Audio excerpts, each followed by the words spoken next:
My name's Derek Allison. I'm the Chief Executive of Falkirk Football Community Foundation. I think I don't really know how I ended up where I am in the job that I do. I kind of left school at 16, didn't really have any qualifications, didn't really have any purpose or goal. I knew what I wanted to do, and ended up joining the Royal Navy. So I was in the Royal Navy for around about 8 years, and then left and went into the police like a lot of ex-service do.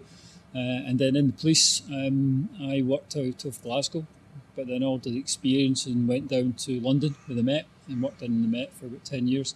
And then laterally from that was up in Aberdeenshire through Balmoral and Braemar area. And then from that, I retired. So I was able to, and lucky enough to retire quite young. Decided I was going to take a year out just to try and gather thoughts and see what I wanted to do. Lasted 3 months before I got bored, and then decided I needed to do something a bit different. Didn't want to do anything in the policing sector, didn't want to do anything that kind of retired police officers do, and then saw a job within Falkirk actually for the Regional Equality Council as a general manager. Applied for that. Didn't quite fit into what I thought it was going to be, so decided that I kind of wanted to leave at that point. And then I saw an advertisement for the business operations manager for the SPFL Trust, and I applied for it not really knowing what to expect or how much of a transferable skills I kind of had, but you know, being in the police, kind of lots of transferable skills with regards to communities and working and benefits that people can actually achieve from them. Obviously was successful for that and was there for 5 years. Got to know a majority of the SPFL Trust clubs, and particularly the ATCs and the ones who do work within the community side of things. Was really interested in that. The difference being that when you're in the SPFL Trust, you're basically a facilitator, so you facilitate the funds that go out then for the delivery of the project. You might get to know some of the stories, but you don't actually see the benefits or the differences it's making. So the opportunity came up for the role of Chief Executive of Falkirk Foundation, and I applied for it, not really knowing whether or not I had the right qualifications or the expertise to do it, having never really been involved in football. But what's transpired is it doesn't really need to have any knowledge of football to do a job that's working within the communities. And that's how I've ended up where I am now. There's more to football than playing football. There's more to playing than being in the dugout for a first team or a big team. There's lots of different opportunities for a lot of different sectors. You know, the one thing that's kind of overlooked is regards to just how big the community sector is within Scottish football. In particular, Scottish football has kind of got a good reputation across Europe for being one of the forefronts of being able then to deliver and engage with communities. I think if you go into and want to have a career within football, don't get closed off to the fact that there's more opportunities than just the ones that you might see as being the attractive ones, because you can get a lot more benefit out of the ones that are maybe lesser looked upon as being good career paths, and grab opportunities. You know, I always believe that if you want something, you kind of got to go and get it. You know, you can't then just sit back and wait and then expect things to come to you. Don't be scared to approach things and ask for the questions and have the opportunities that might not be there, but the opportunities will be opened up once you actually make inquiries into it. Do you know, I think anybody who's got that will and want to reach out and make the inquiry is somebody who will always be ahead of the game when it comes to you want to interview them. You know, I think in anything you do, even just now, from my own career, you know, when we're talking to funders or to partners, you always reach out and speak to them. You've got to do that. You've got to make that initial discussion with them. And I don't think that's any different from any career path that you want to go down. You know, you've got to do your homework, speak to the people that you want to speak to, see if it's right for you. First and foremost, you know, you might think a job is right for you, but when you get into it, it might not be, and you won't know that until you do the inquiries and the start of it. You know, we were fortunate enough that we managed to get some support for the SFA through the UEFA Foundation, or through the UEFA, with regards to having an impact done on the work that we do. Social value is really difficult to measure, given the fact it's, unless you've got the tangible some outcomes to be able to achieve. You know, the things that are subjective are really difficult to achieve, to gain.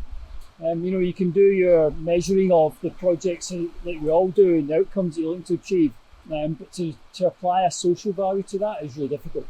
So when we had the opportunity to be able to get the support from UEFA to do through their GROW programme, we obviously want to do that, but I think it's really important that organisations externally from ours understand the value that we've got, not just with regards to the return that we send, but obviously the return we do on the investment that they get. The way that they work out is kind of kept not so much a secret, but it's a really difficult thing, because it's one thing that if you ask any organisation, they would all want to be able to do a social return on investment to show how much the work that they're doing is not captured within just pounds and pennies. It's actually captured within societal change. So it's a difficult, it's a difficult thing to measure. The one thing that we were able to do was to provide the stats and the figures of all the programmes that we had delivered, and then they were able to calculate, for instance, if we were putting on a programme that focused on men's physical health and well-being and about how to change their diets or habits, they were able to say that would then in turn save the NHS a value of, because it's lowering the risk of diabetes, or it's improving their health and well-being, or it's improving their mental health and well-being. So from the figures that we did, it turned out that we were just shy of the 12 million that you said, which really equated to probably for every pound that we get from a funder, we're turning £17 worth of social return on investment, which is a huge number. And the way that is worked out is by our income that we generate over the time based on that 12 million that they've done. What I would say as well, that was done 2 years ago, and our work has only just increased over the time, and our social return is probably a lot more than what we're actually doing at the moment. Yeah, I wouldn't necessarily say it's improved the programme value, but it's probably improved our opportunities. It's opened for us to engage with funders and other partners, because it's okay us saying it's made a difference to certain people and certain groups and the ones who we engage with, but it's always good to have that statistical report that shows that we're giving good value for the money and the work that we're doing. A lot of funders nowadays, and quite rightly, want to see a return on the investment that they're putting into, and it's a really difficult situation to find yourself in, whereby funding's really hard to get. So if we've got something that gives us a little bit of added value that shows that it's not just us that's saying that we're able to return a significant amount on the value that they've got, but also the fact that it's done by UEFA and it's obviously got that approval, and it's not us that's giving those figures, it's an external organisation. When I started here just over 3.5 years ago, it was obvious to me that we needed a strategy. We hadn't really got a strategy written down in paper. But it had to be a strategy that fitted into the local community. It had to be one that was actually, there was a purpose for us to be able to do it. And I'm a big believer that you've got to utilise the information that's already out there. So the Falkirk plan was already in existence. It was from 21 and it runs to 29. And in that, they've got 6 key areas in which they wish to address. We already fed into 4 of those main areas, so it was only right that we kind of worked our strategy document around the 4 main areas that we're looking to do. And they're around football participation, because obviously that's one of the core businesses that we've got with regards to engaging with the people that we do. But mental health and well-being, physical health and well-being, and then education and employability. Being an SQA centre, we're able to do obviously accredited SQA work, and therefore the employability and education side of things was one that we wanted to kind of grow and develop and saw kind of an opportunity there to be able to tie it in with the work that we already do and the work that we're actually delivering at the same time. But we also do a lot of social programmes, so we are very heavily involved with the elderly in our community, because we see that on the back of COVID especially, a lot of them were socially isolated and didn't really have anywhere to go or anything to do. So we've at this present time got 3 specific programmes that are geared towards our elderly generation, with another one coming on board. And I think that kind of, the stories that you hear from them, it just shows you the reason as to why we kind of do that kind of work. A lot of social isolation and a lot of ones who haven't been out of the house for ages who come along. But we're also very heavily involved with regards to mental health, so we embed mental health in everything that we do.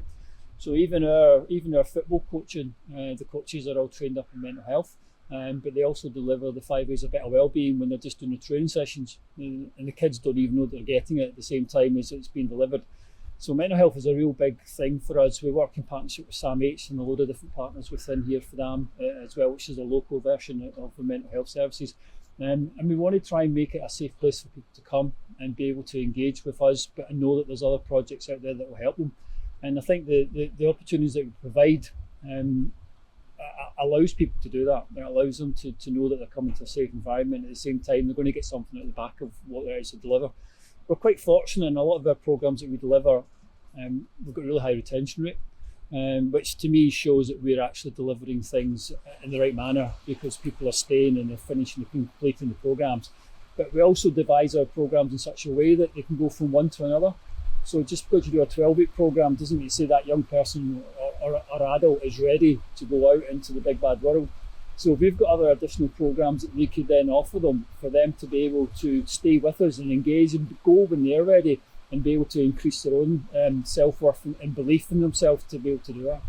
I'm quite biased and say that, with the 1,400 people that we engage with a week, that's 1,400 people that we have real positive impact on.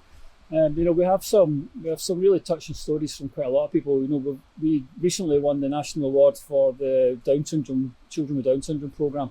And where that's not one individual, it's a group of young kids who don't normally and wouldn't have engaged within football are here now being part of something and enjoying it. And working with Down Syndrome Scotland, we were able to partner up with a national organisation that trained up our coaches for them to be able to get the skill sets that they would know they would have to adapt the coaching sessions to meet the needs of the young people involved. But I think one way of summing it up is we had our end of year report last year. In that end of the year report, we had 4 young people at the programme just doing a little bit of a Q&A as to how they found the foundation and what they got out of it. And one of the young people out there disclosed that they tried to kill themselves before the programme started, and they've got a real sense of purpose now, and the foundation has helped them grow and develop, and they're in a lot better place than where they were before. And that kind of sums up the level of impact that we have within some of the young people that we engage with, but just across all of our community. We send that as well as our end of year reports. So we're in the last year of our 3-year strategy, and I kind of do things a little bit differently in that I don't set the team targets.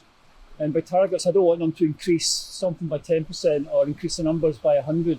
I'd much rather they grow organically. And I'm a big believer that if you deliver the programme and deliver them to the high standards that you expect, then people will come and they'll engage and they'll want to stay and be part of it.